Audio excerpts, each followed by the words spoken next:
Bab 181. Nama, CEO berbahaya penulis, Ni. Darcy, plus matikan mengatur ulang. Qin Mucai mematikan laptopnya dan meletakkan tangannya di bahunya, tunggu sebentar lagi. Jika kamu tidak kembali pada jam 9.30, aku akan pergi bersamamu. Dia duduk di sampingnya dan memeluknya erat-erat dengan telapak tangannya yang besar. Suhu telapak tangannya sejuk, tapi entah kenapa terasa menenangkan tanpa suhu hangat matahari yang familiar dalam ingatannya. Siatong bisa saja tenang. 10 menit kemudian, seseorang mengetuk pintu. Siatong secara refleks bangkit dan hendak berlari untuk membukanya. Tapi karena tekanan dari Qin Muci, dia mengangguk padanya, aku datang. Selesai mengatakan untuk melepaskannya, melangkah ke pintu, membuka pintu, tetapi Niseng. Melihat pengunjung itu, hati Siatonggang yang tadinya santai kembali menegang. Mu Sao, Niseng terlihat sedikit bingung dan sepertinya ingin mengatakan sesuatu, tapi matanya tiba-tiba berhenti ketika dia melihat Siatong di aula. Keluar dan bicara, sadar akan dilemanya, Qin banyak yang memimpin keluar dari pintu. Di koridor buatan tidak jauh dari villa, Niseng berdiri di samping Qin Mucai. Mu Sao, saya baru saja mendapat kabar bahwa Tang Zhenbang melarikan diri dari penjara sekitar jam 7 malam ini dengan bantuan bawahannya. Qin Muci mengerutkan kening, melarikan diri. Dia punya banyak nyali. Mu Sao, bukti suap Tang Zhenbang kali ini dan persaingan kejam setelah itu diserahkan ke Biro Anti Korupsi oleh Kaisar Seng. Bawahanku takut. Aku khawatir tidak baik bagiku ketika dia melarikan diri. Qin Muci tersenyum, hanya Tang Zhenbang, aku tidak takut. Petik 2. Tapi aku takut. Tang Zhenbang tidak akan langsung memulai darimu, tapi, kata-kata Niseng tiba-tiba berhenti. Tapi Qin Mucai tahu segalanya. Memang benar bahwa orang jahat seperti Tang Zhenbang mungkin tidak berani melakukan apapun pada dirinya sendiri, tetapi cara rahasianya adalah terlalu sulit untuk dilawan. Khususnya, dia tiba-tiba memikirkan sesuatu, wajahnya menjadi pucat, dan berjalan menuju villa. Dia sangat bodoh. Sekarang orang-orang Tang Zhenbang bersembunyi di kegelapan, yang mungkin berbahaya baginya dan orang-orang di sekitarnya dia kapan saja. Dia bahkan meninggalkan Siatong sendirian di villa. Betapa cerobohnya dia. Pintu villa dibuka dengan kuat, Siatong berdiri, tetapi melihat Qin Mucai tiba-tiba menghadapi langkah yang salah ke arah dirinya, dia tiba-tiba tertegun. Sebelum reaksinya, tubuhnya telah dipeluk erat-erat, ke dalam pelukannya, erat tanpa meninggalkan celah. Kamu, Siatong tercekik. Saat ini, wajahnya diletakkan di bahunya. Siatong tidak mengerti suasana hatinya dan lihat saat ini. Tepat di sela-sela rambutnya, sepasang jari itu, sedikit, satu bagian, perlahan melebur ke dalam kulit kepalanya yang gemetar. Untungnya, kamu baik-baik saja. Untungnya, akhirnya, dia berbicara. Qin Muci. Dia memanggilnya, dan reaksinya membuatnya merasa sedikit tidak enak, mengapa sesuatu terjadi padaku. Dia masih memeluknya, tidak bisa berkata-kata, hampir tercekik. Setelah sekian lama, melihat suasana hatinya sepertinya sudah pulih, Siatong bertanya, di mana sayang? Dia memeluknya dan tidak berbicara. Siatong terus bertanya, di mana sayangku? Qin Mucai melepaskan belenggu di pinggangnya dan perlahan mendorongnya menjauh, dengan keseriusan yang tak terlukiskan di matanya. Siatong, aku akan mengirim seseorang untuk mencarimu sekarang. Tapi kamu harus tetap di rumah ini. Kamu tidak boleh keluar sama sekali. Aku akan menjagamu di sini. Kenapa? Perasaan tidak enak di dadanya tiba-tiba naik sangat tinggi, apa yang terjadi tadi? Qin, beritahu aku jika terjadi sesuatu. Tidak ada. Dia menepuk pundaknya dengan lega, jangan khawatir, tidak apa-apa. Setelah lebih dari 2 jam pencarian, orang-orang yang dikirim hampir mencari di beberapa pusat bisnis terdekat, tetapi mereka masih tidak dapat menemukan gadis dan pelayan itu. Hati Siatong menjadi semakin tidak nyaman seiring berjalannya waktu. Hampir jam 12, dia akhirnya tidak bisa duduk diam. Dia berdiri dan berjalan keluar dengan cepat, saya tidak bisa menunggu lebih lama lagi. Aku akan mencari sayangku. Qin Muci memeluknya dari belakang, tenanglah, Siatong. Orang-orang yang saya kirim adalah pengawal yang profesional dan cepat. Mereka lebih berpengalaman dari Anda. Jika kamu keluar sekarang, aku khawatir kamu akan tersesat jika tidak menemukan siapapun. Anda sebaiknya duduk di sini dan menunggu. Petik 2. Bagaimana aku bisa menunggu? Siatong terpaksa membuka lingkaran di pinggangnya, sayang bukan putrimu, tentu saja kamu tidak akan khawatir. Saya tidak peduli. Saya tidak bisa duduk di sini menunggu kematian. Aku akan menemukannya. Dia akhirnya mengambil 2 langkah, tapi dia menangkap tangannya lagi. Kali ini, dia tidak menghentikannya. Dia memegang tangannya erat-erat, dan nadanya menjadi sangat tegas. Baiklah, aku akan pergi bersamamu. Qin Mucai membawa Xiatong keluar, dan 2 orang bergegas mencari lingkungan itu lagi, bahkan memperingatkan penjaga keamanan. Sekelompok orang sibuk sampai jam 2 atau 3 malam, tapi tetap tidak mendapat apa-apa. Saat Xiatong hendak pergi putus asa, dia tiba-tiba menemukan sesuatu yang mencurigakan di samping danau buatan yang disebut Danau Barat Bijing. Qin Mucai baru saja selesai menjelaskan semuanya kepada penjaga keamanan.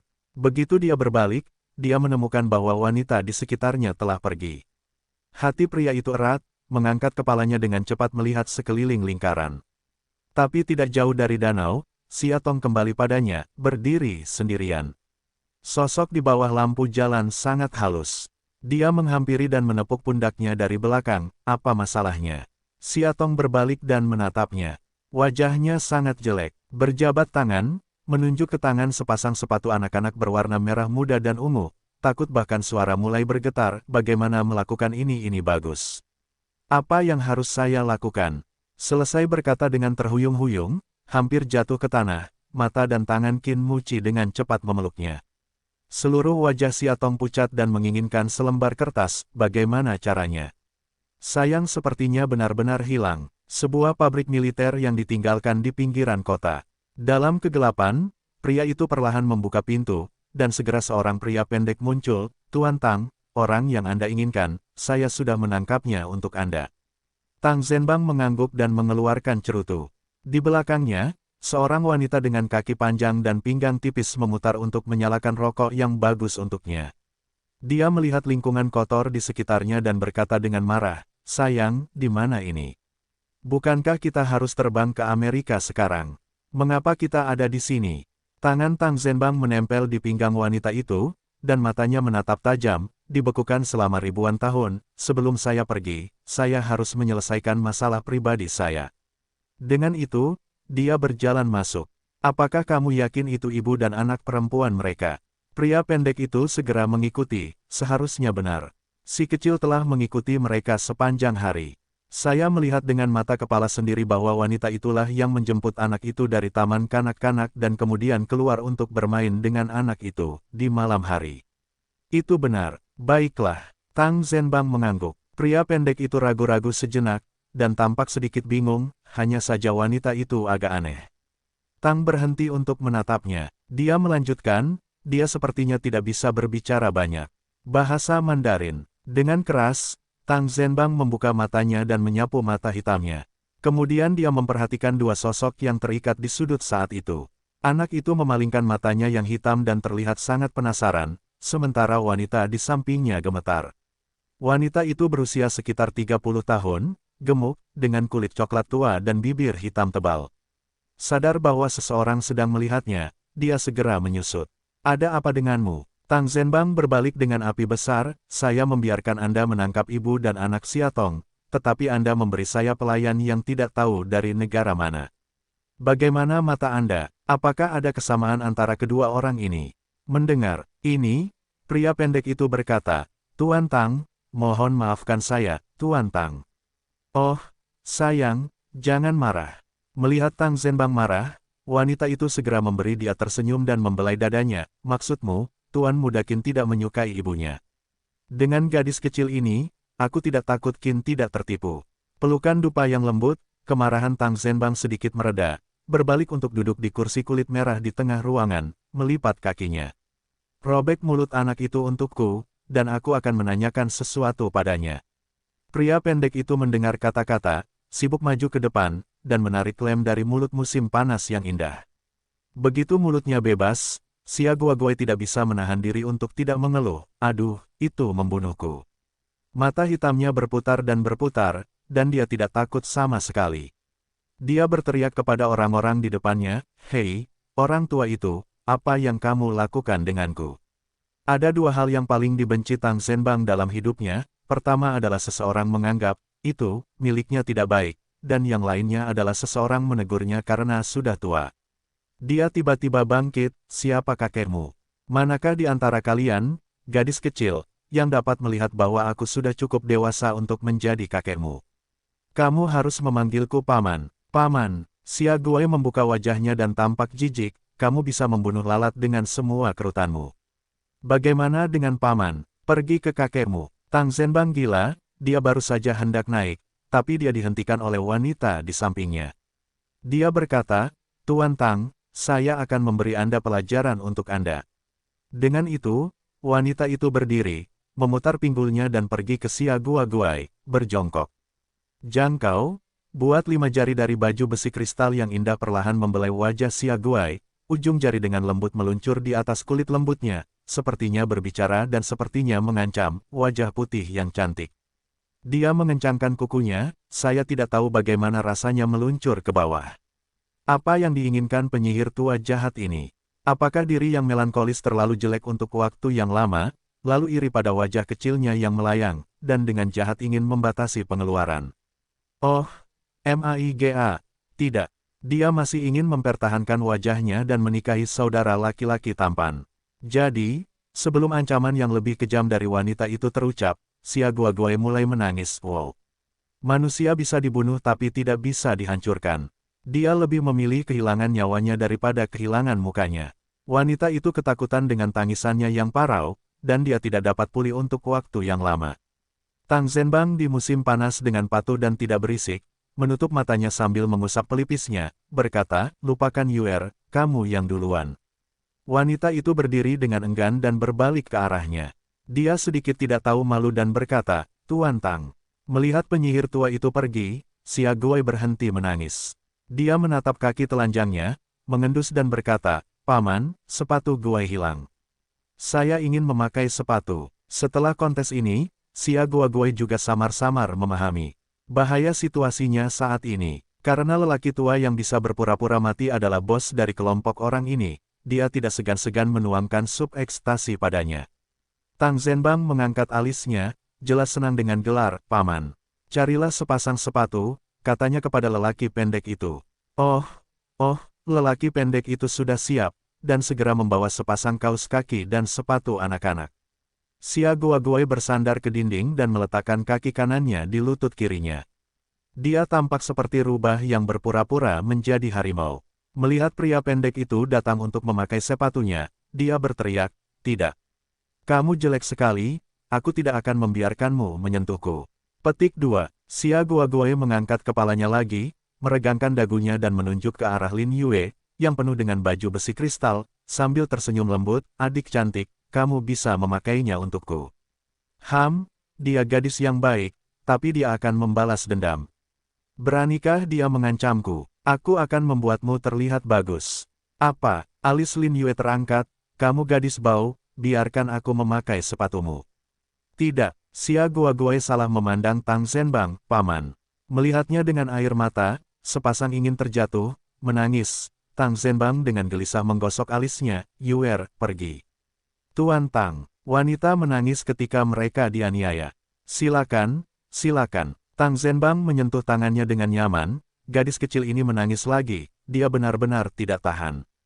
Lin Yue mendengar kata-kata itu, dan dia dengan enggan mengambil sepatu dari tangan pria pendek itu, mencibir mulutnya dan berjongkok di bangku kecil di depan tubuh Xia Guai, dan berkata, "Baiklah, regangkan kakimu."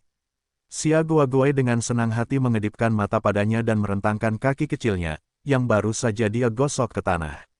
"Adik cantik, maaf, ini sedikit kotor." Lin Yue menggelengkan kakinya dengan tidak sabar. Tapi, dia tertawa lagi, "Ini sangat harum." Setelah selesai mengayuh kakinya, dia mendekati wajah Lin Yue tanpa bereaksi dan menendang kakinya tanpa ampun.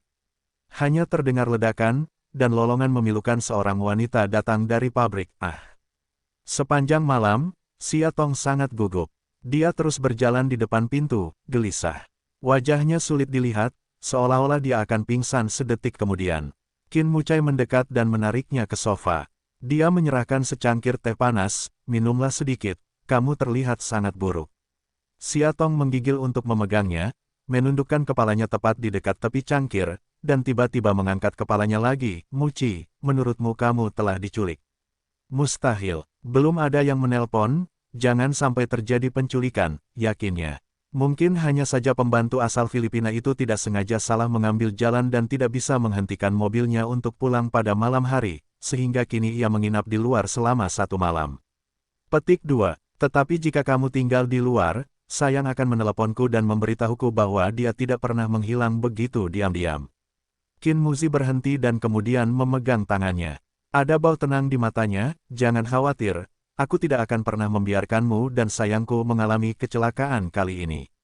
Panik di tengah malam, mungkin terlalu lelah, pada pukul 5 atau 6 pagi, Xia Tong akhirnya merasa mengantuk. Dia tertidur dengan mantel di tubuhnya, bahunya. Tanpa diduga, tak lama kemudian, telepon di ruang tamu tiba-tiba berdering. Xia Tong terbangun dan menyadari sesuatu. Dia sibuk bersiap untuk mengangkatnya, tapi dia dihentikan oleh Qin Mucai. Dia memberi isyarat tenang ke arahnya, lalu mengangkat gagang telepon. Halo, saya Qin banyak saya. Ujung telepon yang lain terdiam selama beberapa detik, dan tawa seorang pria terdengar, Tuan. Qin, sudah lama tidak bertemu. Saya pikir Anda tahu, siapa saya, benar. Saja, itu adalah Tang Zhenbang, apa yang ingin kamu lakukan? Apa yang ingin saya lakukan? Apakah Anda tidak tahu, Tuan Qin? Tang Zhenbang tertawa, cewek tadi malam benar-benar menarik. Ini benar-benar benih Tuan Qin. Sangat menarik untuk dimainkan. Oh, ngomong-ngomong, Tuan Qin, saya khawatir Anda tidak mengetahuinya. Saya tidak hanya tertarik pada perempuan, tetapi juga pada pelecehan anak. Hahaha. Qin banyak mengepalkan telepon dan menatap Xia Tong di belakangnya. Suaranya setenang mungkin, apa yang kamu inginkan? Petik 2. Pada jam 12 malam ini, XX meninggalkan pabrik. Anda hanya diperbolehkan membawa orang lain, dan Anda tidak diperbolehkan memanggil polisi, jika tidak saya akan segera merobek tiketnya. Begitu, dia menutup telepon, Xia Tong buru-buru muncul, bagaimana? Apakah itu penculiknya? Apa tuntutan mereka? Petik 2. Qin banyak. Saya melihat ke arah Xia Tong dan merasa dia tidak bisa menyembunyikan Tang Zhenbang lagi. Jadi dia duduk dan berkata, Xia Tong, ada sesuatu yang ingin kukatakan padamu, tapi kuharap kamu bisa tenang setelah mendengarkannya. Xia Tong samar-samar merasa tidak enak, dia memegang tangannya erat-erat, mengangguk, baik.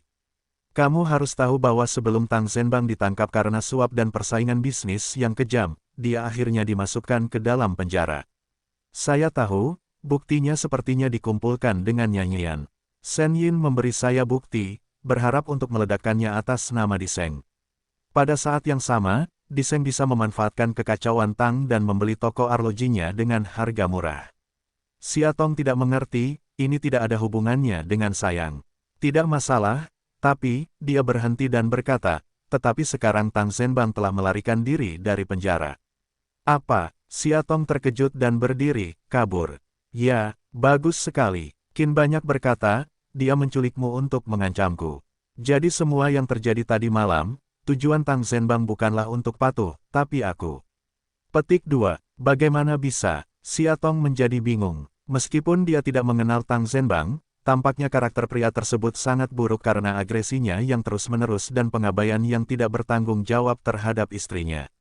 Dia tidak bisa membayangkan bagaimana dia akan diperlakukan jika dia jatuh ke tangannya. Dia memintaku untuk menemuinya di sebuah pabrik yang ditinggalkan malam ini. Menurutku dia harus ada di sana. Apa yang kamu tunggu? Xia Tong memegang telepon, cepat panggil polisi, biarkan polisi menangkap mereka. Qin Muci menekan tangannya dan menggelengkan kepalanya, tidak, kamu tidak bisa memanggil polisi, kalau tidak dia akan merobek tiketnya. Xia Tong melepaskan tangannya dengan bingung, apa yang harus aku lakukan? Aku tidak mungkin mengalami kecelakaan. Aku hanya punya dia yang tersisa. Jika sesuatu terjadi padanya, aku benar-benar tidak tahu harus berbuat apa. Suara Xia Tong perlahan-lahan turun, dan akhirnya hampir tersedak, saya tidak tahu harus berbuat apa. Qin Muci memeluknya, membelai rambutnya di belakangnya, dan berkata dengan tegas, jangan khawatir, saya tidak akan melakukannya mengalami kecelakaan. Selama aku di sini, aku tidak akan pernah membiarkan ini terjadi. Pada jam 9 malam, Qin banyak mengganti pakaiannya dan hendak keluar. Xia Tong berhenti di depannya, saya ingin pergi juga. Jangan bersuara. Dia meletakkan tangannya di bahunya dan berkata, di sana berbahaya, aku bisa melakukannya sendiri. Tidak, aku tidak bisa membiarkanmu pergi sendirian. Xia Tong tidak tahu kenapa, tapi memikirkan bahwa dia ingin meninggalkannya dan menghadapi bahaya sendirian, dia sangat takut. Dia tidak tahan sendirian di dalam rumah, dengan perasaan kosong di benaknya. Perasaan hampa membuatnya gelisah. Xia Tong, dia mengerutkan kening, sedikit marah. Tidakkah dia mengerti bahwa dia pergi ke sana hanya akan membuatnya semakin gelisah? Musao, aku pergi juga. Ni Seng, yang telah berdiri di dekat pintu, tidak dapat menahannya, biarkan bawahanku pergi bersamamu. Petik 2. Kamu, dia berhenti. Musao, sebaiknya aku pergi, mengantarmu dan Nona Xia. Tang Zhenbang berkata jika kamu pergi sendiri, aku bisa memarkir mobil di dekat pabrik, sehingga jika kamu mengalami kecelakaan, aku bisa pergi menyelamatkanmu. Melihat keduanya sangat gigih, Qin Muci menundukkan kepalanya dan akhirnya mengangguk bagus. 2 jam kemudian, mobil berhenti di lokasi yang ditentukan. Qin Muci ingin turun, tanpa sadar Xia Tong memegang pakaiannya. Melihatnya, tidak berbicara, pada saat ini, tidak tahu harus berkata apa. Namun perasaan tidak nyaman di dadanya menjadi semakin kuat, yang membuatnya tidak tenang. Seolah-olah dia tidak akan pernah kembali lagi setelah dia pergi. Jangan khawatir, aku akan baik-baik saja. Dia menepuk pundaknya, mencoba memberinya kekuatan stabilitas. Saat itu, ponsel di sakunya berdering. Dia membiarkannya pergi dan keluar dari mobil. Yang akan datang, Tang Zhenbang bertanya, "Yah, hampir, di mana kamu? Lanjutkan saja, Qin banyak." Saya mengikuti instruksi Tang Zhenbang dan berjalan menuju pabrik. Tujuannya sudah dekat. Plakat yang ditinggalkan telah jatuh ke tanah dekaden, dan di dalamnya gelap. Di tengah dinasti Qin, kita bisa melihat banyak pabrik, setidaknya puluhan pabrik. Tapi sial, sayang, di mana mereka dikurung. Di hutan lebat di samping gerbang, ada suara-suara abnormal dan bintik-bintik hijau yang tidak biasa. Seseorang, Qin Mucai dalam kondisi pertempuran tinggi dan mengeluarkan pistolnya. Anak-anak keluarga Qin dikirim ke kamp militer untuk belajar menangkap, menembak, dan kursus lainnya ketika mereka masih sangat muda, hanya untuk membantu diri mereka sendiri ketika mereka dalam bahaya di masa depan. Tang Zhenbang hanya mengatakan untuk membiarkan dia datang sendiri tadi malam, tetapi dia tidak mengatakan apakah dia bersenjata atau tidak. Saya tidak berharap dia akan berguna sekarang. Bang, seseorang menembak dalam kegelapan, tubuh Qin Mucai rendah dan rapi untuk dihindari. Pukulan backhandnya pernah melesat ke arah posisi menembak, dengungan tumpul di semak-semak, dan seorang pria terjatuh. Di saat yang sama, lebih banyak peluru datang dari kegelapan seperti hujan meteor. Qin Muci tidak berminat berperang. Di tengah hujan tembakan, dia berlari menuju pabrik. Hanya saja peluru nyasar mengenai betisnya saat sedang berlari. Dia menutupi kakinya dan berguling ke tanah. Akhirnya, dia mendekati pintu. Dalam kegelapan, Tang Zhenbang mengangkat bibirnya. Di sebelahnya, seorang pria kulit hitam lainnya bertanya, "Tuan Tang, apa yang harus saya lakukan sekarang?" Sesuai rencana, tutup pintu, tuangkan bensin, bakar. Ya, dengan suara, si pintu pabrik yang ditinggalkan ditutup rapat. Banyak pria keluar dari kegelapan, salah satunya memegang tong bensin di tangannya, dan menuangkan bensin ke sekeliling seluruh pabrik di beberapa cara. Memegang obor, Tang Zhenbang tersenyum pada lubang hitam seperti pabrik di depannya. "Qin banyak, kali ini aku akan membiarkanmu mati tanpa tempat untuk mati." Ditembak di betis, banyak mengeluarkan darah. Qin Muzi membungkuk untuk merobek kaki celananya, melukai bagian yang terluka, dan berdiri kesakitan. Melihat puluhan pabrik di depannya, dia dalam masalah. Mulai dari mana? Saat ini, dia mencium bau gosong dan pasta. Berbalik, saya tidak bisa menahan diri untuk tidak terkejut. Ada kebakaran besar di luar gedung pabrik. Itu berisik dan hiruk-pikuk. Dengan panasnya mencoba melahap segalanya, itu menyapu dengan ganas. Tang Zhenbang bahkan membakar. Kuil Qin Mucai tiba-tiba melompat. Dia harus lebih cepat, kalau tidak konsekuensinya tidak terbayangkan. Terlambat untuk memikirkannya, dia mulai mencari satu persatu. Peluru di betisnya bergesekan dengan tulang. Sebagai ganti rasa sakit seperti kerucut, dia sepertinya tidak punya apa-apa.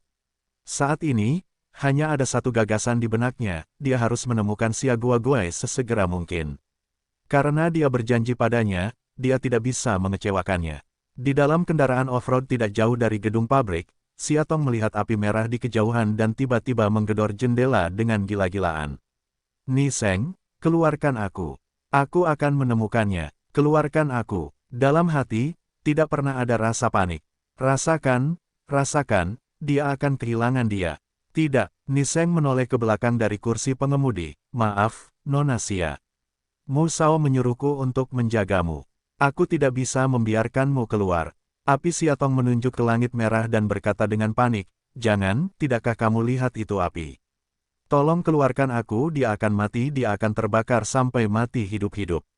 Ni Seng melihat ke api, dan wajahnya penuh kesedihan. Yah, aku tidak akan pergi.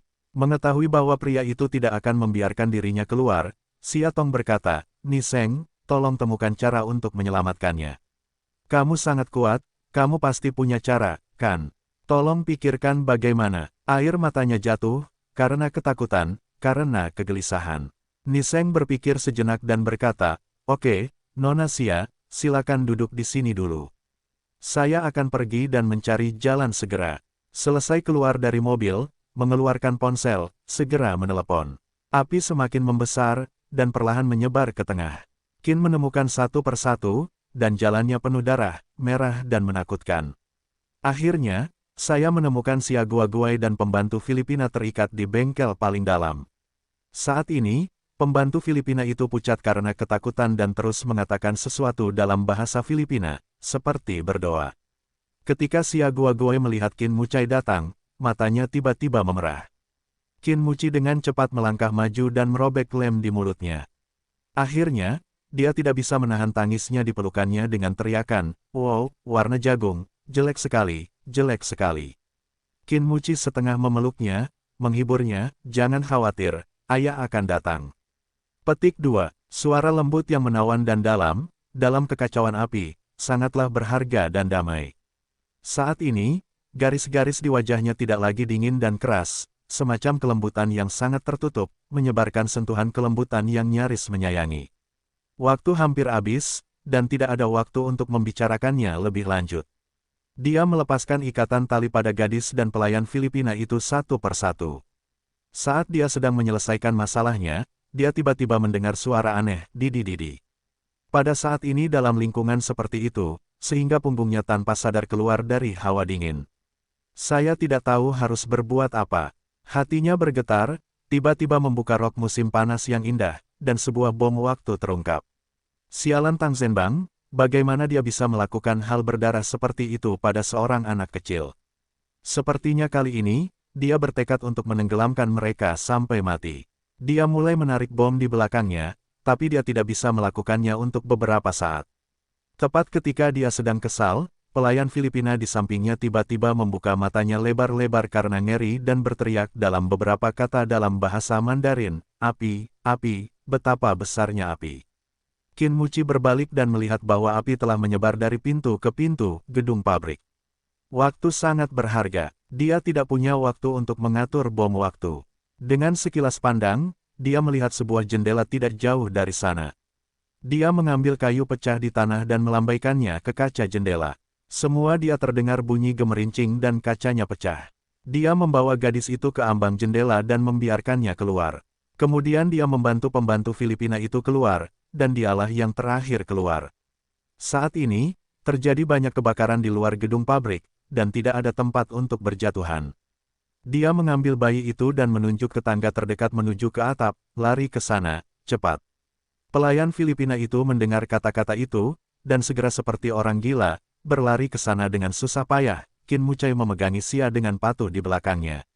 Setiap kali mereka lari, api menyebar di belakang mereka, dan mereka hampir mempertaruhkan nyawa untuk itu. Jika Anda memperlambat sedikit, Anda mungkin akan terjebak dalam api besar dan tidak akan ada tulang yang tersisa. Di bagian atap, berbeda dengan cahaya yang menyala dan panas di bawahnya, ada sedikit rasa sejuk. Pembantu Filipina itu gemetar ketakutan dan terus berkata dalam bahasa Mandarin yang fasih, apa yang harus saya lakukan? Apa yang harus kita lakukan, Tuan Qin? Haruskah kita mati? Sedikit lebih aman, Qin Muci tidak punya waktu untuk merawatnya, mulai mempelajari bom waktu pada tubuh yang patuh. Terlihat waktu ledakannya 1 menit kemudian, artinya dia punya waktu 60 detik untuk melepaskannya. Tepat ketika para pembantu rumah tangga Filipina khawatir, deru helikopter datang dari jauh, melayang di atas atap dari jauh ke dekat. Karena panasnya api di bawah terlalu deras, helikopter tidak bisa berhenti sehingga harus menurunkan tangga pengaman untuk memberi isyarat kepada orang-orang di bawah agar naik. Saat dalam bahaya, saya tidak peduli tentang apapun. Begitu pelayan asal Filipina itu melihat tangga pengaman, dia langsung memanjat dengan tangan terbuka. Tubuhnya yang sedikit gemuk menjadi lebih lincah dari sebelumnya. Qin Mucai tidak bergerak, dia ingin melepaskan bom waktu pada dirinya. Dia tidak bisa meninggalkannya, dia tidak bisa. Pada saat ini, sang kekasih sepertinya menyadari sesuatu, memegang tangan kecil Qin Mucai di bahunya sedikit mengencang, suaranya dengan tangisan samar, warna jagung, apakah kita akan mati? Ayah tidak bisa membiarkanmu mati. Saat aku menyentuhnya kembali, tiba-tiba aku menyentuh sesuatu. Hati Qin Mucai dengan tenang menjadi rileks. Dia hampir lupa bahwa Niseng telah memberinya pisau untuk membela diri sebelum keluar. Saya sangat bingung sampai saya lupa. Dia segera mengeluarkan pisaunya dan memotong tali yang digunakan untuk mengikat bahan peledak. Namun talinya tidak terbuat dari bahan apapun dan sulit dipotong. Seiring berjalannya waktu, selalu tenang dan tenang, keningnya mau tidak mau keluar dengan butiran keringat halus. Xia Guoguai menatap pria cemas di depannya. Tiba-tiba dia mengulurkan tangannya dan menyeka keringatnya dengan lengan bajunya. Dia menyeka dan berkata, "Paman." Setelah memikirkannya, dia mengganti namanya, "Ayah, apakah kamu takut? Lihat, kepalamu menangis ketakutan. Jangan takut, aku punya gadis yang baik bersamamu." Dia memanggilnya ayah. Dia baru saja menyebut dirinya ayah. Qin Muci mengangkat kepalanya dan melihat keringat serius putrinya. Tiba-tiba, perasaan asam lembab keluar dari matanya. Dia tersenyum padanya, ayah adalah tidak takut. Suara, gemerincing, tali akhirnya dipotong, bom waktu dari Xia Guoguai diturunkan. Qin Muci segera berbalik, memeluk Xia Guoguai dan berlari menuju tangga pengaman. Memegangnya dengan satu tangan dan menaiki tangga di sisi lain, saat dia sedang menaiki tangga pengaman, terdengar ledakan keras di belakangnya, dan awan jamur hitam naik ke langit. Itu hancur. Di tangga pengaman, Qin Mucai dengan paksa menahan Xia Guoguai di posisi teraman di pelukannya, dan menggunakan tubuhnya untuk menghentikan api dan melukai. Kekuatan bom ini memang tidak kecil, meski jaraknya cukup jauh, Qin banyak yang pasti terluka. Di balik rasa sakit yang membara tak perlu ditebak, saat ini di punggung pasti ada segumpal daging dan darah. Dia mengertakkan gigi dan mencoba yang terbaik untuk memanjat. Ketika dia akhirnya naik ke dalam kabin, tubuhnya yang penuh bekas luka akhirnya tidak bisa bertahan dan terbaring di tanah dengan mata tertutup. "Qin banyak aku." Xia Tong mencondongkan tubuh ke arahnya dan berteriak. "Apa yang harus dilakukan? Apa yang harus kita lakukan?" Dengan berlinang air mata, dia menutupi bahunya dengan tangannya, tetapi tidak bisa menutupi darah yang mengalir. Darah menetes dari jari rampingnya ke tanah. Bukan hanya bahunya, namun kini seluruh tubuhnya seakan baru saja dikeluarkan dari tong pewarna merah. Seluruh tubuhnya berwarna merah basah. "Qin banyak, aku, bangun dan jangan tidur. Jangan tidur untukku." Dia ketakutan, menggoyangkan bahunya ketakutan, menepuk wajahnya dari waktu ke waktu, karena takut dia akan tertidur sampai mati. "Aku belum mati." Setelah sekian lama, dia membuka matanya dan melihat kepanikan Xia Tong. Ada senyuman tipis di mata biru gelapnya, "Aku hanya sedikit lelah. Pejamkan saja mataku dan istirahatlah. Kau membuatku takut sekali." Xia Tong terkejut dengan tepukan di dadanya, tetapi sebagai ganti senandungnya yang pengap, dia sibuk dan meminta maaf, "Maafkan aku." Xia Guoguai tidak bisa melihatnya, "Bu, kamu sangat bodoh, kamu sangat biadab. Bahkan jika tidak ada yang salah dengan ayah, kamu telah membuat kecelakaan." Petik 2. Ayah. Xia Tong mengangkat kepalanya dan menatap putrinya dengan aneh, "Siapa yang memberitahumu bahwa dia adalah ayahmu?" Xia Guoguai menunjuk ke arah Qin Mucai dan dengan serius menjawab, "Ayah memberitahuku bahwa dia adalah ayahku." Xia Tong menundukkan kepalanya. Kali ini, Qin Mucai langsung memilih menutup matanya dan tidur sampai mati. Tindak lanjut dari insiden penculikan tersebut sangat sederhana. Tang Zhenbang dan anak buahnya berpikir kali ini mereka benar-benar akan membunuh Qin Mucai. Setelah menyalakan api, dia berencana terbang ke Amerika Serikat dalam semalam. Namun ia ditangkap polisi yang sudah lama menunggu di bandara. Tang Zhenbang dijatuhi hukuman mati karena pembobolan penjara, penculikan, pembunuhan yang disengaja, dan kejahatan sebelumnya lainnya. Itu diambil beberapa hari kemudian. Dan kin banyak, saya juga mengalami cedera serius karena hari itu. Pada malam saya dikirim ke rumah sakit, seluruh punggung saya berlumuran darah dan daging. Untungnya, peluru di kaki saya berhasil dipadamkan tepat waktu, sehingga tidak menimbulkan konsekuensi yang lebih serius. Pada hari-hari penyembuhan di rumah sakit, Siatong merasa bersalah dan akan merawatnya setiap hari ketika dia punya waktu luang.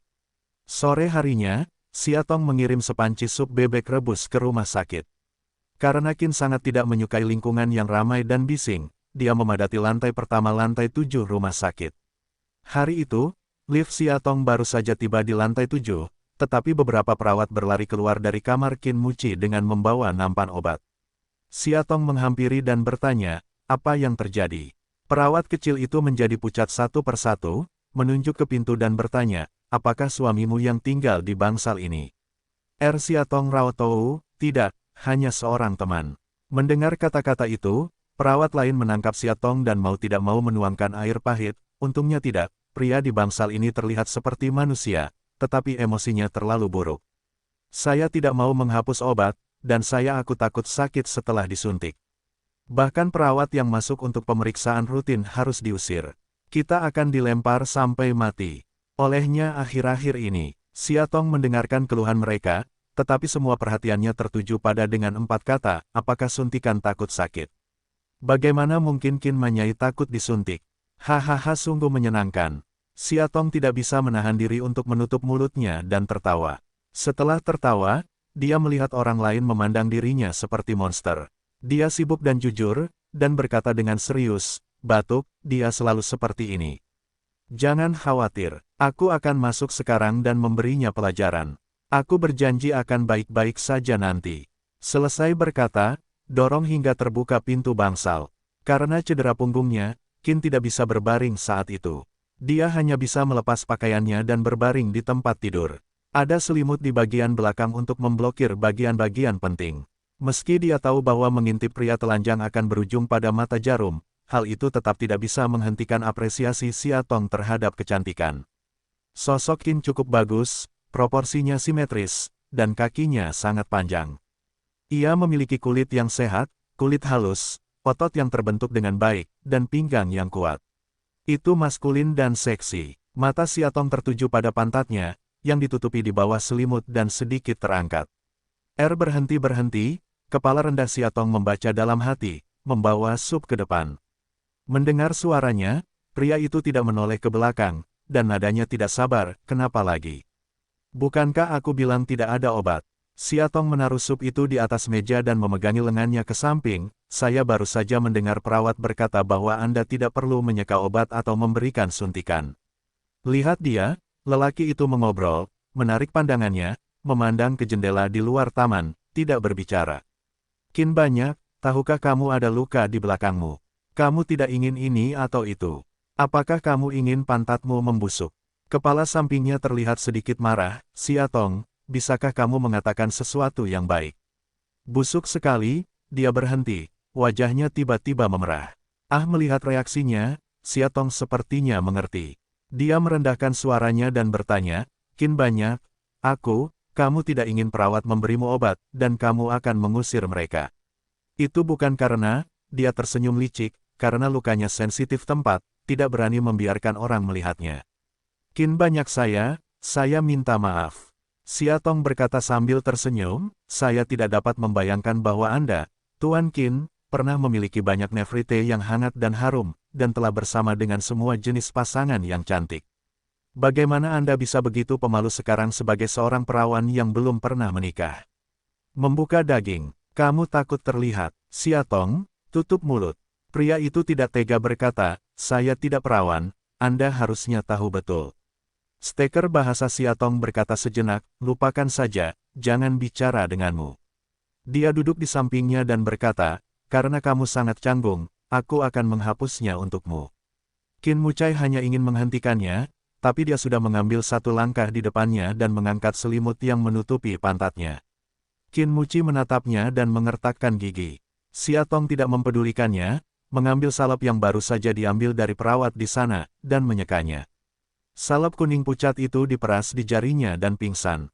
Dia dengan hati-hati menggosokkannya ke punggungnya, yang juga menunjukkan luka berdarah. Jari-jarinya dengan lembut menekan kulitnya yang lembut dan kencang. Yah, dia mendengus kesakitan. Apakah aku menyakitimu? Siatong bertanya. Tidak ada. Ada darah mengucur dari lukanya. Sisi Siatong dilap dengan kain kasa, sambil dirawat dengan hati-hati. Ujung jari perlahan menggiling tubuh dengan kegembiraan yang tak dapat dijelaskan, tetapi Siatong tiba-tiba tidak merasakannya. Saat tangannya menyentuh pinggangnya, pria itu berbisik, "Oh," dengan cepat berbalik, mengangkat tangannya, dan mengancingkan Siatong, yang belum bereaksi. Jari-jarinya yang kuat menarik wajahnya, dengan tidak sabar mencium bibirnya. Siatong bingung. Bagaimana pria ini bisa begitu tidak jujur meskipun dia terluka parah. Dia mendorong tangannya ke dadanya dan berkata, "Ini belum selesai. Lanjutkan nanti." Dia menjawab dengan samar, sedikit kesal karena kurangnya perhatiannya, dan mulai menggigit bibir bawahnya. Siatong ingin meronta, tapi dia tidak tahu harus mendorong tangannya kemana. Kulit yang disentuh jari-jarinya yang dingin masih dipenuhi butiran darah, dengan sentuhan yang lengket. Baru saja, akhirnya dia memilih menyerah dan menutup matanya, lebih ringan. Ketika dia keluar dari rumah sakit, waktu sudah menunjukkan jam 4 sore, dan Siatong hendak pulang untuk berganti pakaian. Setelah istirahat, dia pergi menjemputnya. Tak disangka, sebelum sampai di rumah, saya bertemu dengan Gu Haoran, sosok yang sudah lama tidak saya lihat, namun sangat saya kenal. Hari ini, dia mengenakan jas dan dasi berwarna ungu tua. Sosoknya yang tinggi membuat mata indahnya bersinar. Lurus seperti pohon pinus dan cemara. Melihat Siatong, ujung mulutnya dengan lembut mengusap senyuman, seperti sebelumnya. "Apa yang kamu lakukan di sini?" Siatong mendatanginya, sedikit malu. Sejak hari itu, dia tidak bertemu satu sama lain selama lebih dari seminggu. Sebagian alasannya adalah dia sangat sibuk mengurus Qin, dan sebagian alasannya adalah dia sengaja menghindar. Dia mengakui bahwa dia pengecut, dan dia takut berbicara langsung dengannya. Dia berdiri di dekat pintu, menatapnya, "Saya dengar kamu tidak masuk kerja hari ini." Siatong menunduk dan mengeluarkan kuncinya. Dia tidak berani menatap matanya dan mengangguk, "Ya, banyak hal telah terjadi akhir-akhir ini. Saya sudah menjelaskan alasannya kepada saudari Ana, yang memberi saya cuti 2 minggu." Cari tahu kuncinya, Siatong membuka pintu. Tiba-tiba dia berkata, "Malam itu, aku sudah tahu." Tangan Siatong yang hendak membuka pintu terhenti. "Malam itu kamu dan Qin banyak." "Aku." Dia berhenti sejenak, "Ini sebuah hubungan, bukan?" Kuncinya terbanting ke tanah. Akhirnya, saya tidak bisa menyembunyikannya. Siatong menunduk, menghadapi pertanyaan pria itu, tiba-tiba merasa malu. Dia membungkuk, mengambil kunci di tanah, tidak berbicara, dan terus membuka pintu. Gu Haoran meraih tangannya untuk membuka kunci, dan nadanya sedikit mendesak, "Apakah itu alasan kamu ingin meninggalkanku?" Dia masih tidak berbicara. "Saya tidak peduli." Gu Haoran berkata, "Malam itu, saya tahu bahwa hal seperti itu terjadi karena Anda meminum obat." "Siatong, saya tidak peduli. Anda tidak perlu khawatir sama sekali, selama kita bisa melakukannya itu baik-baik saja di masa depan." "Tapi aku peduli." Siatong memotongnya, berbalik dan menatapnya tanpa bergerak. "Gu Haoran, aku peduli. Aku tidak tega menikahimu dan menjadi istrimu dalam perselingkuhan seperti itu. Ini benar-benar tidak adil bagimu. Lagi pula, kamu tidak peduli sekarang karena kamu masih punya perasaan padaku. Tapi bertahun-tahun kemudian, ketika cinta di antara kita berangsur-angsur hilang oleh waktu, kalau dipikir-pikir, tidakkah kamu merasa tidak mau peduli?" "Aku." Suara pria itu diblokir. Siatong melepaskan tangannya dan membuka pintu. Dia hendak masuk, tetapi dia berbisik di sampingnya, "Alasan mengapa kamu tidak pergi ke perusahaan akhir-akhir ini adalah karena kamu bersamanya setiap hari." Langkah Siatong terhenti, lalu dengan cepat berjalan ke pintu, bersalah karena tidak berani mendengarkan. "Saya ingin menutup pintu dengan panik." Dia meletakkan tangannya di pintu dan menghentikannya. Sepasang mata hitam itu, seperti gelombang laut, menatapnya, membuat hatinya sedikit gelisah, ingin segera pergi dengan gelisah. "Siatong," dia menambahkan, "kamu tidak menyukaiku, kan?" "Bang!" Kata-katanya selanjutnya hilang karena pintu ditutup dengan keras. Di dalam kamar, Siatong perlahan-lahan meluncur ke sepanjang dinding pintu, meringkuk dan memeluk lututnya, dan membenamkan wajahnya di antara kedua lututnya. "Gu Haoran, maafkan aku benar-benar minta maaf." Tanpa sadar, Qin Mucai telah dirawat di rumah sakit selama lebih dari sebulan. Hari itu Siatong pulang kerja dan pergi ke rumah sakit seperti biasa. Ketika saya memasuki pintu, saya hanya melihat Niseng keluar dari pintu. Dia mendorong pintu hingga terbuka dan melihat Qin banyak bersandar di samping tempat tidur, mengerutkan kening, seolah sedang memikirkan sesuatu. Ada folder biru di meja sebelah. Ketika dia pertama kali datang ke sini, karena cedera punggungnya, dia hanya bisa berbaring tengkurap setiap hari dan hampir tidak bisa bersandar pada 2 hari ini. Siatong meletakkan sup iga di meja samping tempat tidur dan meraih keningnya. "Apakah kamu merasa lebih baik hari ini?" Ingin menarik kembali tangannya tetapi digenggam oleh telapak tangannya yang besar, pergelangan tangannya sedikit kuat, Siatong kemudian tanpa sadar terjatuh dan duduk di samping tempat tidurnya. "Ada apa denganmu?" Melihat dia terlihat sangat salah, Siatong mau tidak mau bertanya. "Siatong," dia memperhatikannya dengan cermat, "ada pertanyaan yang ingin saya tanyakan kepada Anda, jawablah saya dengan jujur." Penglihatannya terlalu berat untuk dipadatkan, membuat Siatong tanpa sadar mengangguk, Dia berhenti sejenak, "Musim panas sayang, putri siapa itu?" Hati Siatong bingung, dia tidak mengerti mengapa dia tiba-tiba menyebutkan masalah ini sekarang. Apakah dia menemukan sesuatu? Tapi dia telah melakukan semua prosedur dengan sempurna. Dia tidak bisa mengetahuinya. Memikirkan hal ini, Siatong berkata dengan tenang, "Ini dari Yichu." "Kamu berbohong." Kenapa dia berbohong padanya sekarang? Itukah sebabnya dia tidak ingin dia menjadi ayah dari anak tersebut? Qin Muci berbalik, mengambil folder itu dan melemparkannya ke depannya. "Lihat sendiri." Siatong bersalah mengambil dokumen itu, semakin banyak hatinya yang kacau. "Siatong, kamu tidak perlu menutup-nutupi lagi. Aku sudah memeriksa semua hal yang perlu diperiksa. Bahkan aku mengirim seseorang untuk mencari Yichu, yang berada jauh di Australia. Bahkan dia mengakui bahwa anak itu bukan miliknya, tapi milikku." Folder di tangannya jatuh ke tanah, Siatong terdiam, tiba-tiba tidak tahu harus berkata apa. Setelah beberapa saat, dia menatapnya, "Ya, anak itu milikmu. Tapi bagaimana dengan itu? Selama bertahun-tahun, Sayang telah tinggal bersamaku. Dia sudah lama terbiasa hidup tanpa ayahnya. Bahkan jika kamu berlari ke atas padanya sekarang dan katakan padanya bahwa kamu adalah ayahnya, menurutmu apa artinya itu? Siatong, bisakah kamu berhenti bersikap egois?" Qin Muci mengerutkan kening, "Menurutmu mengapa kamu begitu merasa benar sendiri sehingga terbiasa hidup tanpa cinta ayah? Tidakkah kamu tahu betapa menyesalnya anak-anak tumbuh tanpa cinta ayah? Bahkan jika dia tidak melakukannya.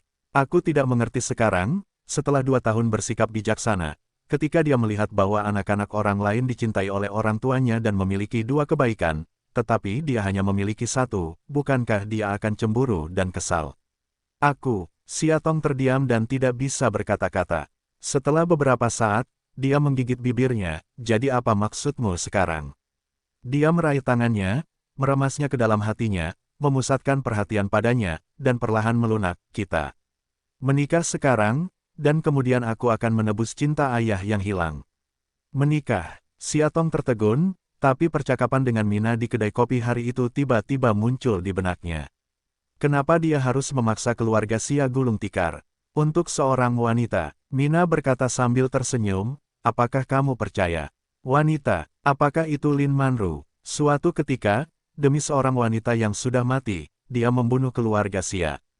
Tapi sekarang demi seorang gadis yang baik, dia bertekad untuk menikahi putri haram Xia. Meskipun bagi Siatong, 18 tahun dia hidup di dalam keluarga Xia bukanlah kenangan indah. Tapi bagaimanapun juga, keluarga Xia memang memiliki kebaikan dalam mengasuhnya.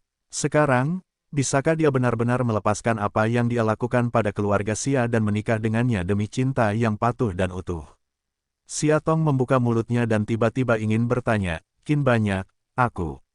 "Baiklah." Dia ragu-ragu sejenak, "Jika Lin Manru masih hidup sekarang, maukah kamu menikah denganku untuk memberikan cinta ayah yang utuh kepada patuh?" Dia terkejut, "Mengapa kamu menanyakan hal itu? Kamu hanya perlu menjawab." Qin Muci mengerutkan kening dan berkata, apakah ada perbandingannya dengan orang mati? Tentu saja, ketika kamu membunuh keluarga Xia demi dia, itu sudah cukup untuk menunjukkan bahwa dia menempati posisi yang tak tertandingi di hatimu.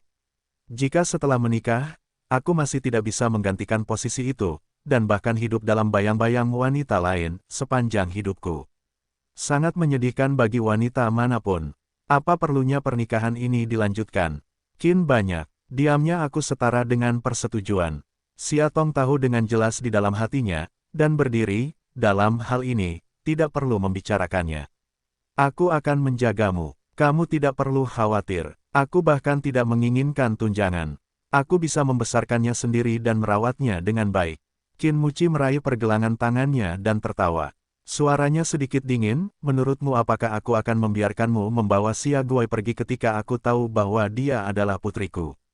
Apa maksudmu? Xia Tong mengerutkan kening. Qin Muci melambaikan selimut di depannya, berdiri dan melihat ke bawah. Pernikahan adalah solusi terbaik untuk masalah ini. Tetapi jika Anda bersikeras untuk tidak melakukannya, saya akan mengambil cara lain yang lebih efisien. Ambil sayangku. Kamu berani, Xia Tong berkata dengan marah. Qin Muci tersenyum, apakah menurut Anda mengingat kondisi antara Anda dan saya, hakim akan lebih cenderung memberikan penghargaan kepada siapa yang taat? Xia Tong, ini, dia menepuk wajahnya, semuanya terserah padamu. Xia Tong, bagaimana masalah ini berakhir? Aku akan memberimu waktu 3 hari untuk memikirkannya dan memberiku jawaban dalam 3 hari. Sepanjang malam, Xia Tong sedikit tersesat. Setelah makan malam, dia linglung lama di depan TV. Dalam kekacauan otak, berulang kali menghantui Qin Mucai di siang hari karena kata-katanya. Ada 2 pilihan, yang satu menikah, yang lain pergi ke pengadilan. Di permukaan, sang pertama tampak bahagia, Patu memiliki rumah yang lengkap, baginya tidak ada ruginya. Tapi bisakah dia benar-benar melepaskan masa lalu dan menikahi Qin sambil tersenyum? Jika tidak, 2 orang yang tidak memiliki cinta akan saling berhadapan sepanjang hari, yang merupakan luka yang kejam bagi kedua belah pihak. Yang terakhir, jika berhasil, berarti bersih secara alami. Namun prosesnya memakan waktu dan melelahkan, dan hal ini bukanlah hal yang baik untuk pertumbuhan yang baik. Meletakkan remote control, Xia Tong merasa perlu menelepon Yi Sue Chang dan menanyakannya. Lagi pula, dia punya lebih banyak pengalaman di bidang hukum.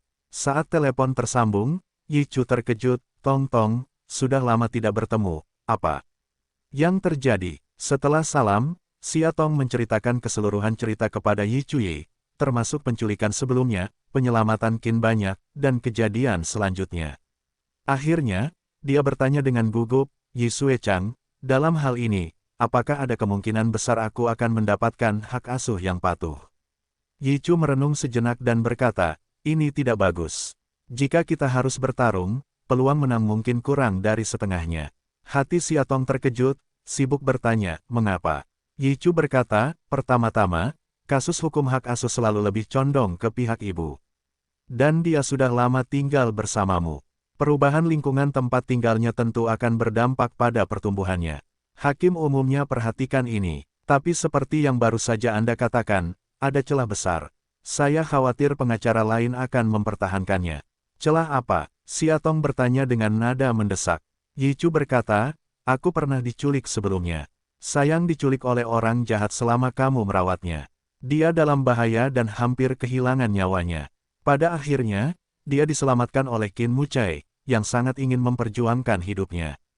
Jika hal ini sampai ketahuan oleh pengacara pihak lain, maka akan dilebih-lebihkan bahwa Anda ceroboh dalam merawatnya, dan hampir membahayakan nyawanya. Hakim dan juri juga akan menganggap ibu Anda tidak kompeten, sehingga mereka lebih condong ke pria. Xia Tong cemas, tetapi Qin Mucai adalah orang yang paling bertanggung jawab atas kehilangan sayangku. Jika dia tidak mengambil sayangku tanpa persetujuanku, ini tidak akan terjadi padanya. Petik 2. Yi Chu merenung, dapatkah Anda menemukan bukti untuk membuktikan bahwa Qin banyak saya adalah orang utama yang bertanggung jawab atas masalah ini? Xia Tong hidup, dia tidak punya bukti. Semua orang yang mengetahui keseluruhan cerita adalah orang-orang di sekitar Qin Mucai. Dia percaya bahwa mustahil bagi mereka untuk berdiri dan bersaksi untuknya. Bukan itu, Yi Chu bertanya. Xia Tong mengangguk tak berdaya, ya. Itu buruk. Yi Chu berkata, jika tidak ada bukti, orang utama yang bertanggung jawab atas masalah ini akan mengandalkanmu. Dan tidak ada keraguan bahwa Qin sangat menyelamatkan Xia Guai. Saat pihak lain memainkan peran itu, kartu perasaan sebenarnya di pengadilan, kita akan kalah. Apa yang harus kita lakukan? Xia Tong mengepalkan teleponnya, saya harus memenangkan gugatan ini. Saya tidak dapat melakukannya tanpa gugatan yang baik. Yi Sue Chang, bantu saya. Dia tertawa, jangan khawatir, saya belum menyelesaikannya. Mereka dapat mengambil ini penting sebagai sasaran serangan, kami bukannya tak berdaya, kami juga punya chip kami sendiri. Chip kami, Xia Tong ragu. Dengan baik, Yi Chu mengangguk, chip kami adalah kepatuhan. Selama kepatuhan mengakui Anda sebagai seorang ibu, apakah menurut Anda hakim akan mengabaikan keinginan anak itu dan menjatuhkan hukuman keras pada Qin Musi? Tapi, Xia Tong ragu-ragu sejenak, aku tidak ingin memberitahumu tentang ini. Bagaimana mungkin? Yi Chu berkata, ketika Kaisar Tang Tang naik ke Kaisar Qin untuk memperjuangkan seorang putri, tuntutan hukum yang sensasional seperti itu akan dipublikasikan oleh media. Saya khawatir itu akan membuat semua orang di kota mengetahuinya. Xia Tong, kamu tidak bisa menyembunyikannya. Tapi aku tidak ingin membiarkan Sayang menanggung begitu banyak ketika dia masih sangat muda. Aku ingin melihatnya tumbuh dengan bahagia dan tanpa beban. Petik 2. Jika kamu memilih yang terakhir, kamu akan membiarkan aku tahu bahwa ayah dan ibunya saling bertarung seperti sepasang musuh.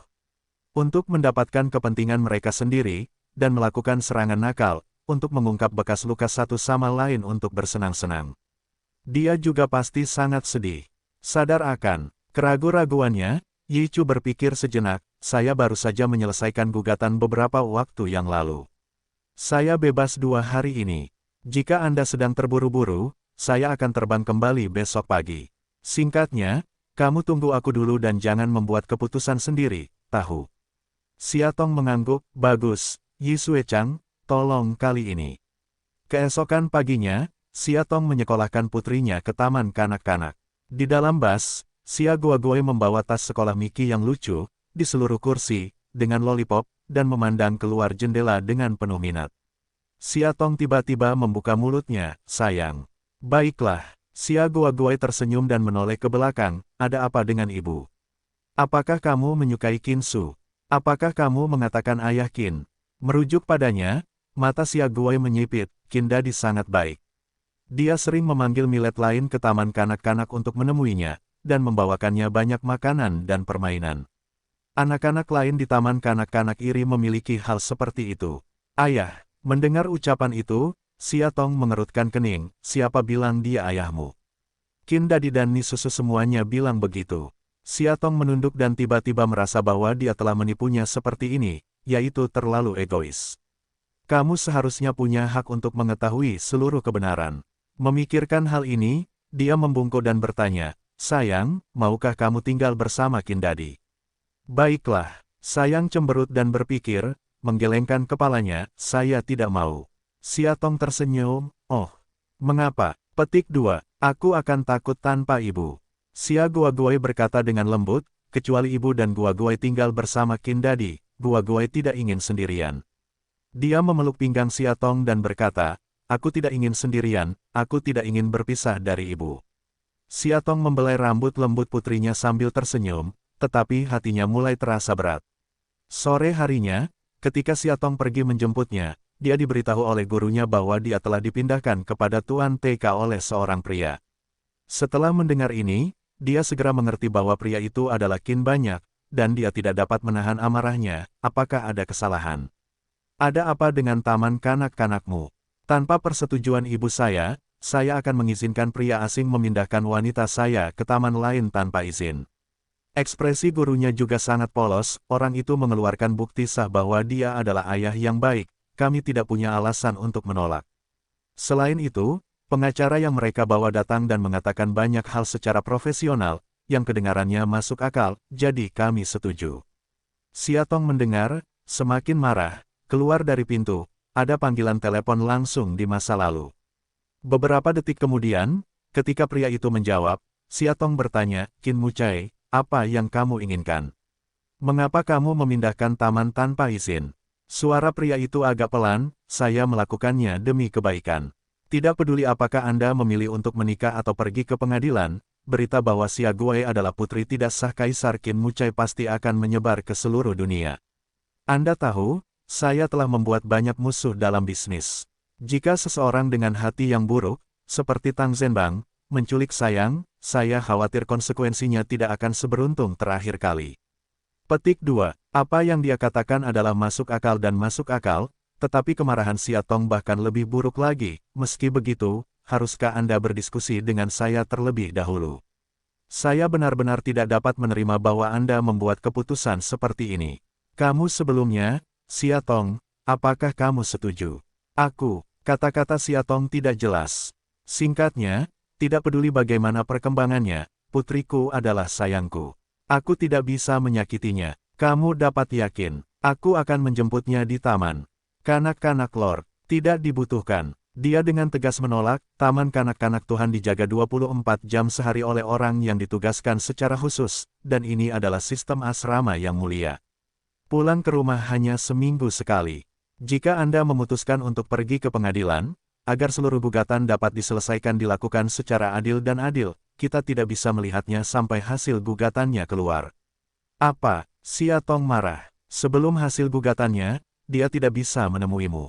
Negara mana yang sudah menetapkan aturannya? Itu dia. Pria di ujung telepon tersenyum, pulanglah lebih awal untuk makan malam dan semoga mimpi indah.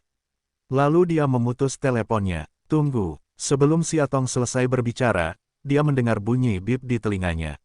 Dia menelepon lagi dengan tergesa-gesa, tetapi terdengar suara mekanis wanita, telepon yang kamu panggil telah dimatikan, silakan hubungi nanti. Bajingan, Xia Tong sangat marah hingga dia tidak bisa menahan diri untuk tidak melihat ke langit dan melolong.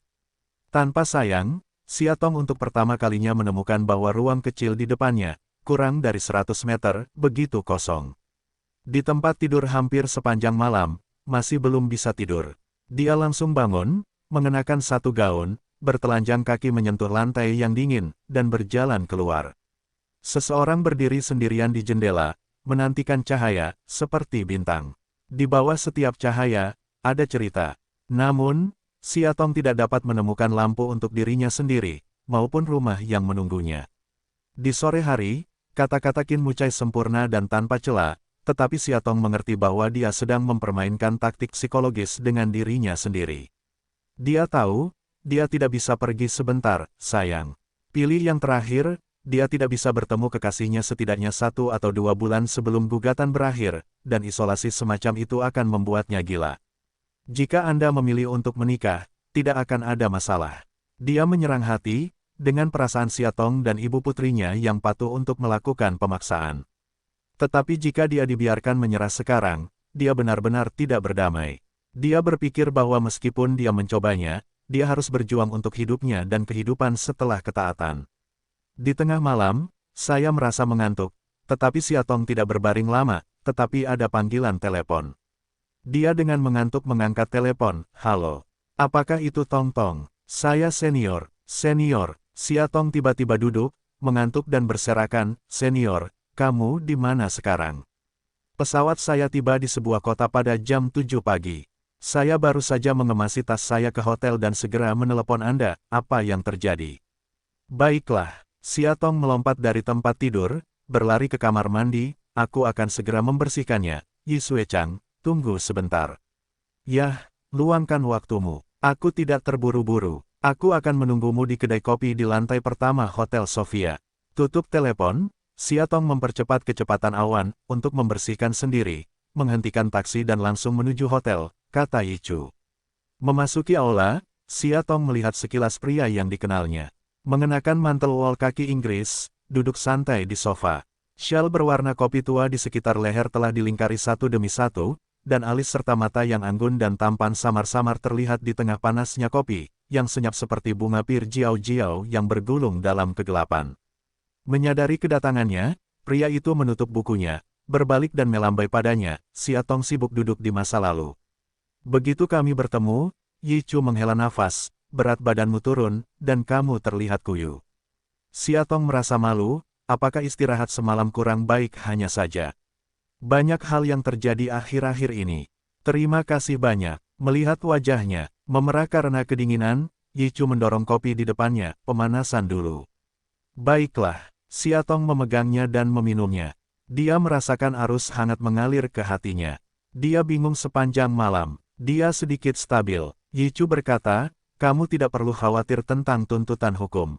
Bersamaku, aku akan melakukan yang terbaik. Xiatong tersenyum dan berkedip, dengan Yi Xuechang, aku tidak pernah khawatir. Mereka bertukar sapa lagi dalam waktu yang lama sebelum mereka mulai langsung ke pokok permasalahan hari ini. Xiatong memberitahu Yi Chu tentang pemindahan Gua Guai ke taman tanpa izin yang dilakukan Qin Mucai tadi malam dan penolakannya untuk bertemu Gua Guai sebelum tuntutan hukum berakhir. Yi Chu menunduk dan berkata, meskipun dia tidak melakukannya dengan benar, ada kebenaran tertentu. Pada saat itu, jika pengacara lawan mengajukan permohonan kepada hakim, hakim mungkin setuju. Xiatong agak bingung, jika gugatan ini benar-benar ingin dilawan, setidaknya harus bertahan lebih dari sebulan, sehingga aku tidak bisa bertemu kekasihku selama sebulan, aku benar-benar tidak bisa melakukannya. Kamu tidak perlu terburu-buru, aku hanya mengatakan itu mungkin. Aku tidak akan membiarkan ini terjadi padaku. Hati Xiatong sedikit tenang, ini bagus, ini bagus. Petik 2. Selanjutnya, kedua orang itu membicarakan kasus ini untuk waktu yang lama. Xiatong berkonsultasi dengan Yi Chu tentang banyak kasus hak asuh yang terkenal, serta berbagai kelebihan dan kekurangan kasus tersebut. Tanpa disadari, hari sudah siang. Yi Chu berkata, setelah mengobrol sekian lama, aku lapar. Mengapa kita tidak mencari tempat makan dulu, lalu kita bisa ngobrol setelah makan? Setelah pagi yang sibuk, Xiatong tidak melakukannya, tidak merasa lapar. Dia tidak ingin merusak ketertarikannya, jadi dia dengan senang hati masuk ke restoran bersamanya. Yi Chu membalik menu dan bertanya, apa yang ingin kamu makan? Xiatong dengan santai menutup hidungnya dengan tangannya. Sepiring saus di meja sebelahnya berbau menyengat. Perut Xiatong mual, apapun. Dia berkata, aku ingat kamu dulu paling suka makanan asam manis. Kenapa kamu tidak memesan sepiring sparerib asam manis? Yi Chu menunjuk ke menu dan berkata. Xiatong melihat ke masa lalu. Di buku bergambar, iga merah mengalir di sebagian besar piring dengan minyak cerah, yang membuat orang kehilangan nafsu makan. Dia menggelengkan kepalanya, tidak, aku bosan. Lihatlah secara acak, sambil menunjuk ke sepiring brokoli kukus dan berkata, bar ini. Yi Chu leng selama setengah detik, lalu tersenyum, baiklah, itu dia. Setelah memesan, dia berkata dengan penuh minat, aku tidak menyangka akan bertemu denganmu dalam beberapa bulan, tapi seleramu jauh lebih ringan. Dulu tidak seperti itu. Xiatong berkata, ini hanya beberapa hari. Saya tidak punya banyak nafsu makan, dan saya malas. Sepertinya saya tidak punya energi untuk melakukan apapun. Apakah ada yang salah dengan tubuhmu? Yi Chu menyesap tehnya, sebaiknya kamu pergi ke rumah sakit untuk memeriksanya, agar tidak menunda. Tidak apa-apa, Xiatong menggelengkan kepalanya. Saya tahu tubuh saya, ini hanya masalah kecil. Yi Chu mengerutkan keningnya dengan tidak senang, Xiatong, kamu sangat ceroboh. Betapa berharganya tubuh seorang gadis. Bagaimana aku bisa melakukannya tanpa menghargainya? Petik 2. Baiklah, begitu. Melihat kemarahannya, Xiatong berkata, saya berjanji kepada Anda bahwa saya akan pergi ke rumah sakit pada sore hari, oke. Ekspresi Yi Chu agak lambat, baru saja hendak mengatakan sesuatu lagi, para pelayan sudah mulai menyajikan hidangan di atas meja. Dia menyajikan semangkuk kurma merah dan sup ayam hitam untuknya dan berkata, minumlah ini baik untuk kesehatan gadis itu. Xiatong melihat, semangkuk sup berminyak. Dia tidak punya keinginan untuk menyentuhnya, tapi dia takut dia akan curiga, jadi dia mengambilnya sambil tersenyum, terima kasih. Saat sendok baru saja menyentuh bibir, tiba-tiba dia merasakan muntah asam dari perutnya. Dia tiba-tiba bangun, tindakannya terlalu tergesa-gesa, sehingga tanpa sengaja didorong ke mangkuk meja, sup lezat mengalir ke tanah. Xiatong, Yi Chu tidak mengerti apa yang terjadi, jadi dia mengambil tisu dan segera menyerahkannya padanya. Xiatong melepaskan tangannya, menutup mulutnya dan berlari ke kamar mandi. 2 menit kemudian, terdengar suara, aduh, yang mengerikan di kamar mandi wanita. Dari waktu ke waktu, seorang wanita berlari keluar kamar mandi dengan hidung tertutup, mengeluh, siapa yang muntah di dalamnya. Menjijikkan, Yi Chu berdiri di luar pintu, sangat khawatir, tapi tidak bisa masuk, hanya bisa terus berjalan di situ. Siatong muntah-muntah hingga hampir pingsan. Dengan intensitas muntahnya, kegelisahannya menjadi semakin serius. Tidak mungkin. Apakah kamu hamil? Tidak. Dia tanpa sadar menyangkal di dalam hatinya. Tidak. Ketika dia hamil, dia tidak pernah muntah. Itu pasti alasan lain. Bayangkan saja malam ketika saya menjalin hubungan dengan Qin lebih dari sebulan yang lalu. Sepertinya saya tidak minum obat apapun setelahnya. Tangan Siatong di sisi tubuhnya begitu erat hingga hampir putih, dan dia merasa semakin bersalah.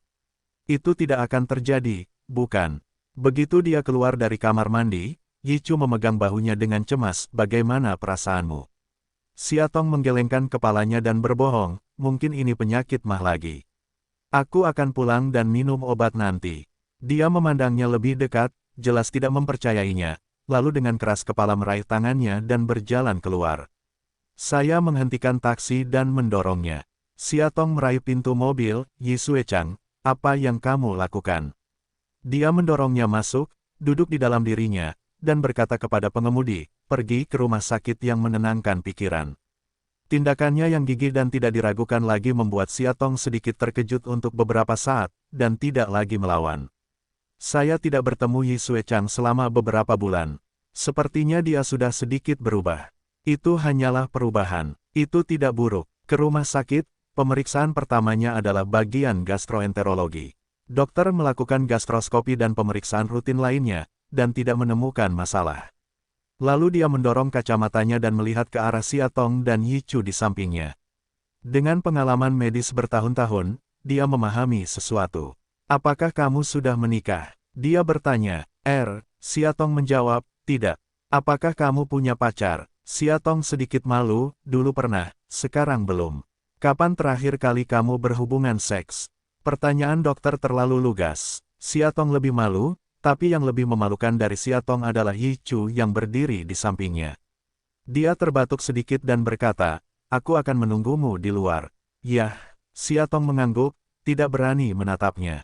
Sebulan yang lalu, Siatong secara naluriah ingin menyembunyikan perselingkuhannya. Tetapi sebelum dia berbicara, rasa malu dan keraguan di wajahnya telah terlihat sepenuhnya oleh dokter di depannya. Dia menutup rekam medis, meletakkan tangannya di atas meja, dan berkata dengan mikro, Nona, saya pikir Anda sebaiknya menemui departemen ginekologi, bukan gastroenterologi. Di klinik ginekologi, ketika dokter wanita muda itu menyerahkan tongkat tes kehamilan dengan 2 batang di tangannya kepada Siatong, dia tampak sangat bahagia. Nyonya, selamat atas kehamilan Anda. Meski sebelumnya telah melakukan persiapan psikologis yang cukup, namun semuanya benar-benar berakhir, Siatong masih seperti tersengat. Listrik, dia mengerti, bukan seperti itu, bukan. Dia baru saja mengalami kesibukan setelah minum obat, dan kemudian mereka terlalu bingung untuk menggunakan kontrasepsi setelahnya. Selain itu, dia kemudian diculik, dan dia terluka serta dirawat di rumah sakit. Setiap hari, dia pergi ke rumah dan rumah sakit, tapi dia tidak peduli jika kerabatnya datang. Jadi Tuhan memberinya seorang anak sebagai hadiah. Apakah Anda ingin darah anjing seperti itu? Wajahnya kaku, lama sekali sebelum mengertakkan gigi dan bertanya, dokter, kamu mengadu aku? Tidak, senyum dokter sangat cerah, memegang tangan Siatong, bersemangat hingga Siatong hampir mengira hamil adalah dia. Kamu benar-benar hamil, lebih dari sebulan. Dia menunjuk Yichu yang berdiri di luar pintu dan berkata, lihatlah suamimu. Dia sangat perhatian padamu. Keluarlah dan beritahu dia kabar baik. Jangan biarkan dia terlalu khawatir. Dokter kecil ini mengambil Yi Suechang sebagai suaminya. Siatong tertawa dan berpikir jika Yichu mengetahui bahwa dia mengandung anak Qin Mucai, dia akan mendorongnya untuk menikahi Qin Mucai tanpa mengucapkan sepatah kata pun, dan tuntutan hukum tidak akan dilanjutkan. Tidak. Dia tidak bisa memberitahu dia. Memikirkan hal ini, dia tiba-tiba mengaitkan jarinya ke dokter, dengan ekspresi sedih, dan berkata, dokter, tidak bisakah Anda mengatakan bahwa saya hamil? Katakan saja saya muntah-muntah dan gejala lain yang disebabkan oleh gangguan endokrin. Penampilan dokter kecil itu sangat bingung, mengapa? Siatong menundukkan kepalanya, mendekatinya, menunjuk ke arah Yichu di luar pintu kaca dan berkata, kita semua adalah wanita, dan aku tidak ingin menyembunyikannya darimu. Sejujurnya, aku dan suamiku baru saja bercerai. Petik 2. Kenapa? Hati gosip dokter kecil yang bergejolak dengan mudah digerakkan oleh Siatong. Siatong menurunkan alisnya, tampilan standar seorang wanita yang kesal, bukankah sifat pria yang pelit? Saat aku sibuk bekerja di shift malam, aku bertukar perasaan dengan adik perempuanku, lalu pergi ke tempat tidur untuk bertukar. 2 hari ini, saya sangat muak dengan hal ini sehingga saya tidak bisa tidur di malam hari.